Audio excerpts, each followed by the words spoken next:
যান্ত্রিক শহরের ব্যস্ততার মাঝে এক টুকরো নান্দনিকতা। আজ আমি যাচ্ছি ধানমন্ডি আবহনী মাঠের ঠিক উল্টো দিকে সেই পরিচিত বেতের দোকানগুলোতে। এত ঠান্ডায় ঘর থেকে বের হওয়ায় দায়, তাই আমি আজকে জামার নিচে দুইটা জামা পরেছি, মানে সোয়েটার আর প্যান্ট আমি জামার নিচে পরে নিয়েছি। এট ফার্স্ট আমি ভেবেছিলাম সোয়েটারটা জামার উপরেই পরবো, কিন্তু আসলে দেখতে এত বেশি ভালো লাগতেছিল না। আর দেখো আমার জামার নিচে কিন্তু সোয়েটার, আমি কিন্তু পায়জামার নিচে একটা প্যান্টও পরেছি। শীত যতই পড়ুক স্টাইল করা কিন্তু ছাড়া যাবে না, তো আমি নেলও লাগিয়েছি।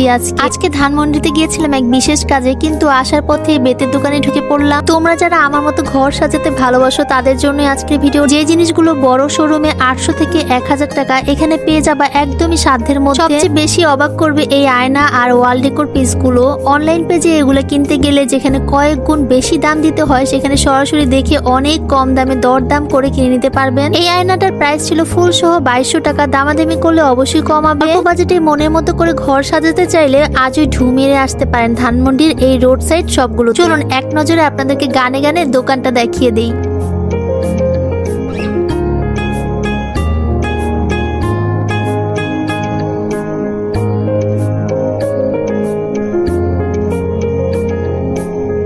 এই আয়নাটা অনেক ভালো লেগেছে আমার কাছে, আর এইটার প্রাইস ছিল 3500 টাকা। অবশ্যই দামাদামি করলে কমাতেও পারে। আর এই বেতের ঝুড়িগুলো 600 থেকে 700 করে ছিল, এক একটা এক এক দামে ছিল। এই দোকানটা ধানমন্ডি আবহনী মাঠের রোড সাইডে পেয়ে যাবা। শপিং শেষে ক্লান্তি মেটাতে চলে গেলাম স্টার কাবাবে। আর আজকে ট্রিটটা একটি স্পেশাল মানুষ দিয়েছিল, থ্যাংক ইউ সো মাচ ট্রিটটা দেওয়ার জন্য। স্টার কাবাবের লাচ্ছিটা আর নানটা আমার কাছে অনেক বেশি ভালো লেগেছে। এরকম সুন্দর ভিডিও পেতে অবশ্যই লাইক এবং ফলোতে পাশে থাকো। Thanks for watching, tata.